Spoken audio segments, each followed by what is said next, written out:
पूर्व गृह मंत्री भूपेंद्र सिंह का बड़ा आरोप, सदन में टूट रही हैं परंपराएं। पहले ध्यान आकर्षण के सवाल को लेकर विधायकों की मंत्रियों से बात हो जाती थी, जिससे संवादहीनता की स्थिति नहीं होती थी, लेकिन अब ऐसा नहीं हो रहा है। मैंने जो कल ध्यान आकर्षण लगाया था, अपने क्षेत्र में एक स्कूल को लेकर लगाया था। वहां पर प्राइवेट स्कूल के द्वारा सरकारी जमीन पर अतिक्रमण किया जा रहा है। हाल ही में वहां पर यौन शोषण की घटनाएं बढ़ी हैं।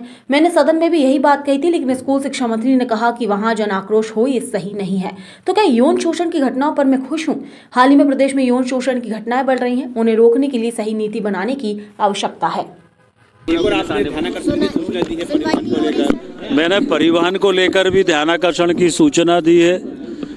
हमारे यहाँ पर अभी लगभग 2 माह में 5 बार चक्का जाम हो गया। मैं बार बार कह रहा हूँ कि इस व्यवस्था को ठीक करो, क्योंकि वहाँ पर इलीगल तरीके से असामाजिक तत्व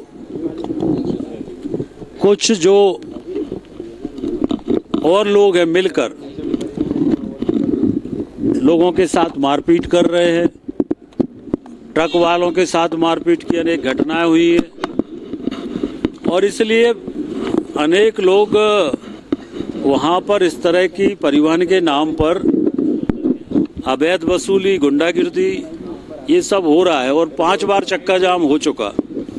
तो हमारे क्षेत्र की जनता जाएगी कौन से रोड से अगर वहाँ पर चक्का जाम होता है? तो कई बार मैं ही 2-2 घंटे फंसा रहता हूँ। तो मैं चाहता हूँ कि व्यवस्था में सुधार हो, चेकिंग हो। इसमें क्या दिक्कत है? चेकिंग होना चाहिए, चेकिंग होना चाहिए।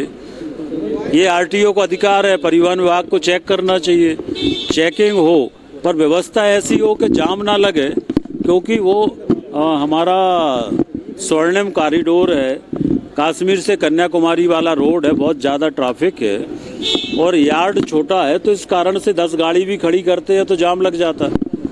तो जनता को हर दिन जाम का सामना करना पड़ता। उस दिन भी एक ट्रक आ रहा था स्पीड में, अचानक एक किसी ने स्टॉपर उसके सामने कर दिया, व्हील वाला स्टॉपर, तो ट्रक पलट गया।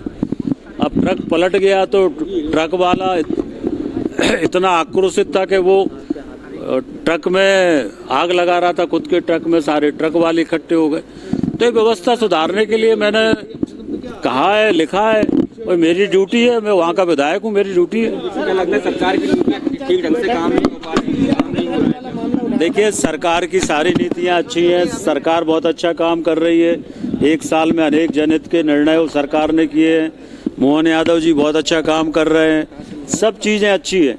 पर जहाँ गड़बड़ी है, तो अगर सरकार के लोग, हम लोग ध्यान में नहीं लाएंगे तो ये व्यवस्थाएं जहाँ गड़बड़ी हो ठीक कैसे होंगी?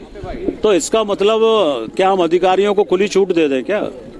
तो अगर हम लोग ध्यान में नहीं लाएंगे तो कौन ध्यान में लाएगा?